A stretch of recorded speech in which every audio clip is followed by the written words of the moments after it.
Viewers, today we have with us Mr. Chiranjeev Bhattacharya. He's just completed his doctoral program from ISB and he's a graduate from Indian Institute of Technology, Kharagpur, and he's done his MBA from ISWBM. Okay, now he has an excellent academic track record. Today he happens to be a visiting professor at Great Lakes and a couple of IIMs. Subject that he specializes in is marketing analytics. He has a huge corporate experience behind him. Might sound like an academician, but he has been the country head for Oracle. He has been associate vice president at HCL, and he has huge contributions in the IT industry in a varied capacity. He's led business development. He's led the business and worked with very big brands. Worked with also virtual startups. Okay, horizontal space which would include software development, IT products, hardware, software, integration services. So he's seen it all. Okay. And so he is one person, very sound academically with a huge experience behind him. And today I'd like our viewers to profit from his expertise in marketing analytics, which most of you would be knowing is a big thing. There's a big subset in business analytics. Okay. So Chiranjeev, welcome to the show. We're really proud to have you over here. Thank you so much, sir, for your kind introduction. Thanks, Chiranjeev. So we'll begin with a very basic question. What is marketing analytics? So when we talk about marketing analytics, what we mean is systematic use of data about companies, customers, competition, collaborators, and it goes up to allocating marketing resources to maximize future performance of a company's digital presence. It simply allows companies to move beyond reports about what's happening in the business, alerts companies about what needs to be done in response. This is based on techniques like regression, experiments, testing, prediction, optimization in analytics. However, not every strategic question is answered by analytics or statistics. Smart managers know how to balance analysis and managerial intuition. Okay, so well said. I think you have explained beautifully not only what is marketing analytics, but the exact value that it brings to the table. Okay, so we'll go to the next question. So, does marketing analytics help in knowing the market potential? Yes, absolutely. So, when we talk of market potential, sir, there has been obviously instances where mostly people have relied on historical data or market research or various kinds of surveys to actually predict market potential. But there are some theories and practices followed in marketing analytics. For example, there is a model by Professor Bass from 1969 called the Bass model of diffusion. So Professor Bass actually identified only three factors here. One is a coefficient of innovation, which actually represents the rate at which new innovators who buy a product, irrespective of feedback, they are the risk takers. Right. They get influenced by ads, but nothing beyond that.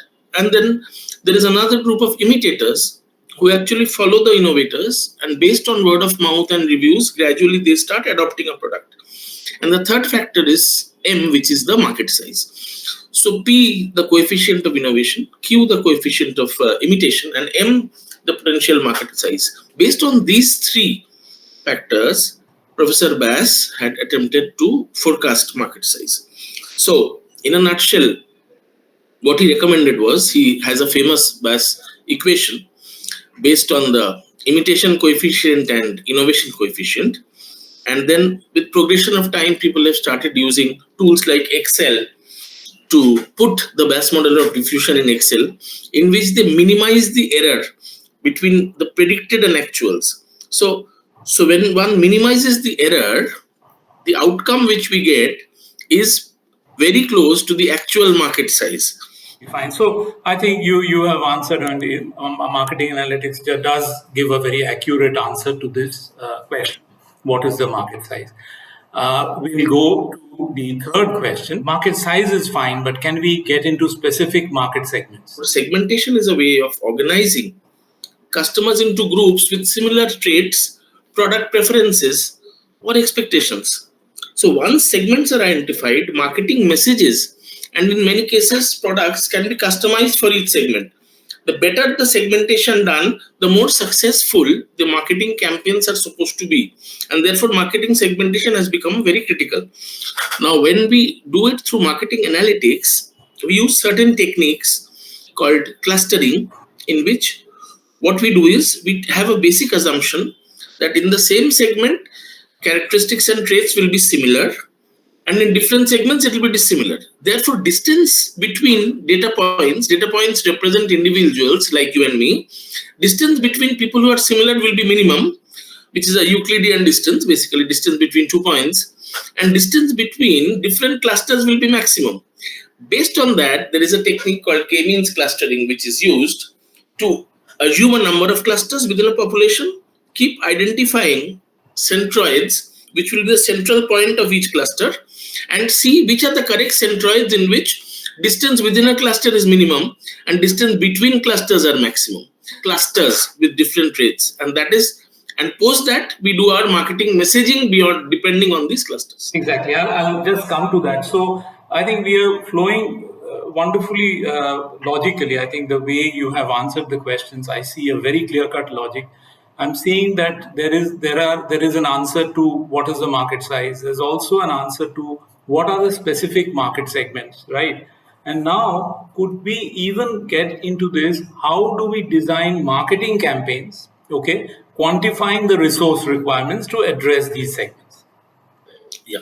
So resource allocation obviously remains a very critical aspect in marketing analytics. So the campaigns, ads, channels, programs, that is one part where we actually try to see that which particular promotion results in maximization of profits or maximization of business, and depending on that we spend more on that particular promotion and less on the other campaigns. But even beyond this, like for example, if we talk of a say pharma company who's launched a new medicine for whom the target market are the doctors, and they have medical representatives doing sales calls, then one needs to really understand what is optimization. And when you spend or invest in this kind of a campaign through salespeople calling customers physically or virtually, you need to exactly know the optimal number of sales calls or the optimal number of salespeople which you need to hire to achieve your target within a certain geography. One sales call may lead to sales of 100 medicines, and even 25 sales calls may not lead to any sale at all. That purely depends on how much you are being able to influence the doctor. That is where marketing analytics applies something called logistic regression, because there is no linear relationship between the number of sales calls and the medicine sold. So two factors come here. One is linear regression, in which you depend on the number of new prescriptions by doctors. The other is logistic regression, in which you look at the probability of a new prescription by itself. And then when you take the product of the two, you finally arrive at an equation which actually gives you the exact relationship, because from logistic you need to again transform that to a simple linear equation. And then you get the optimal figure, beyond which it will be diminishing returns again. And then we go to the next question. See, increasingly, there is we are seeing this trend moving from market segment to specific customers or clients. So I came across this term, which is customer lifetime value.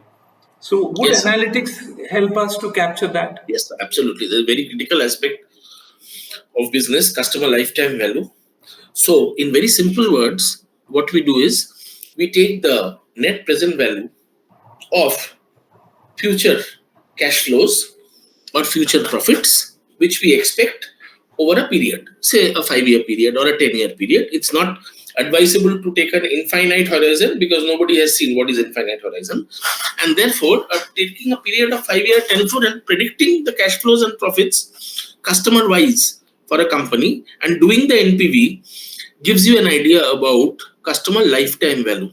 So how much will a customer is expected to invest with your company or with our company in the next 5 years? That NPV gives us an idea about the CLV. And then when you take this data for all the customers, you get an average CLV, and you multiply the average CLV by the number of customers. That gives you an accurate idea about firm valuation. And that is very different from the firm valuation which market cap gives us, because the stock market is unpredictable.